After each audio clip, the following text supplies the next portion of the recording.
Hello beautiful Facebook fam, Emily Diamond here.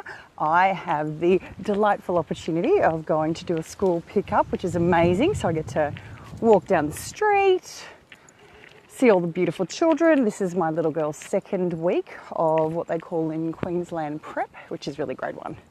So she's all uniformed up and she's had her first little award for her class, so she's pretty excited. She inherited my intense enthusiasm for things, which I'm very appreciative that she inherited that part of me. And I wanted to talk today about a coaching concept that I was working with a client on yesterday around how we hurt ourselves over and over and over again. And you guys have heard me talk before about the kind of contemporary challenge that we have is that we're living with a lot of compartmentalization, and we get compartmentalized as a response to significant events in stress or prolonged, constant, low-level exposure to stress.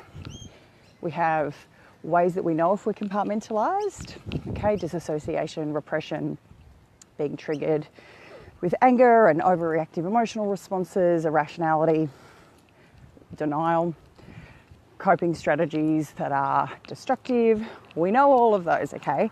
So what I wanted to come in and talk about as one of the things that we do over and over again to hurt ourselves, because to overcome compartmentalization, there are things that we can be doing every day in our lives that actually promote the opposite of compartmentalization, which is integration. So integration is our goal, okay? Integrating all of your previous experiences, hey to the people who are joining us, integrating all your previous experiences so that your nervous system has optimal flexibility, resilience, and adaptability to each new environment, each new circumstance. And we get day to day the opportunity to do these things that assist with that integration. And those are things you heard me talk about before. We've got connection strategies, we've got strategies around so connection strategies are basically how we feel connected to ourselves, how we can feel connected to other people, how we feel connected to our natural environment. And then we have other strategies. I won't go into those because I want to point to that one of the connection strategies, so we all know innately that we have this desire to be connected to the natural world, connected to other people, connected to groups of humans, okay? Things like when you sing in a group of humans, or you drum in a group of humans, or you dance together with a group of humans. Even something as simple as like going to a concert where everyone's moving together, singing the music together. You get that incredible, expanded, hopeful, inspired, deep, powerful experience of connection. So that's innate, and that really supports us with our stress response. And moving into our more creative human areas of potential. So one of the challenges that we have with connection though is that we seek connection in places that are destructive. So if we haven't consciously determined where we get our connection from, or we're coming from compartmentalization, we can often seek connection through things like substance abuse, codependent relationships. But the one I want to talk about today, and I've got a whole bunch to share with you guys around codependency, but one of the things I want to share about today as a connection strategy that ends up being harmful. So we're trying to, it's kind of like you're starving and you go, oh my God, I'm so starving, so let me just eat anything, and all there is chocolate or sugar. So you eat the sugar and then 15 minutes later you're vomiting your guts up, right? Because even though it looks like it's the right thing to do, it's actually hurting you. So I want to show one of those examples today, and that's trying to connect and doing connection through collection. So some people do connection through collection by collecting people.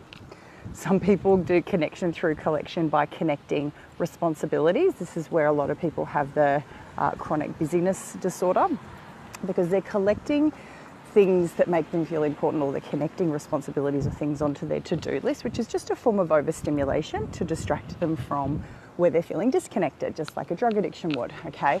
And then there's the other form of connecting through collecting, or attempting to connect through collecting, which is through consumable goods. A bunch of people have asked me what my opinion on Marie Kondo is, and I think she's amazing. I think I actually, shout out to my amazing husband, but I think I married a version of her, because my husband is the ultimate in tidiness and precision and folding and efficient use of space, and forever trying to get rid of things. It's hysterical. We've had many a a Barney in our times about him trying to get rid of stuff that I'm not ready to let go of.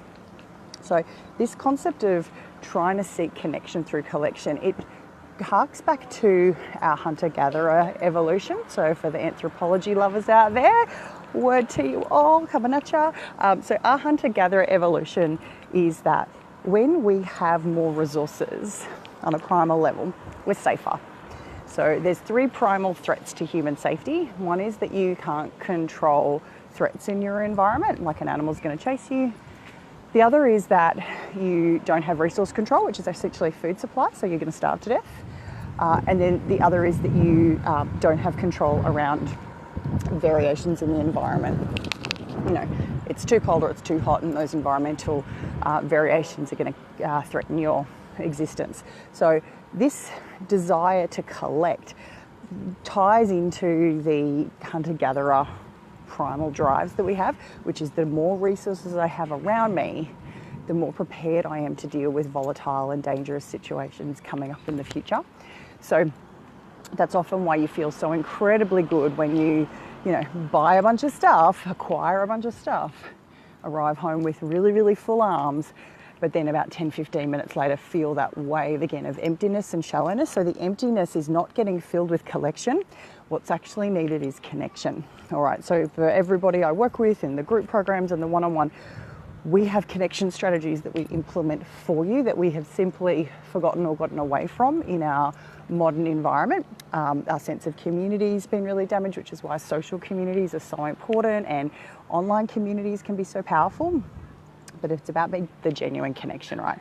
So I hope that gives you guys something around connection through collection. And I will talk more about Marie Kondo later because there's so many brilliant layers of behavior and psychology in her and primal stuff.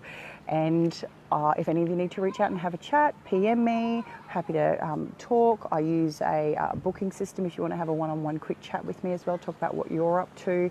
If you can see the areas where you're trying to do connection through collection or connection through destructive strategies. I love talking about that. All right, I'll talk to you all soon. Thanks for joining in and leaving your comments. Bye.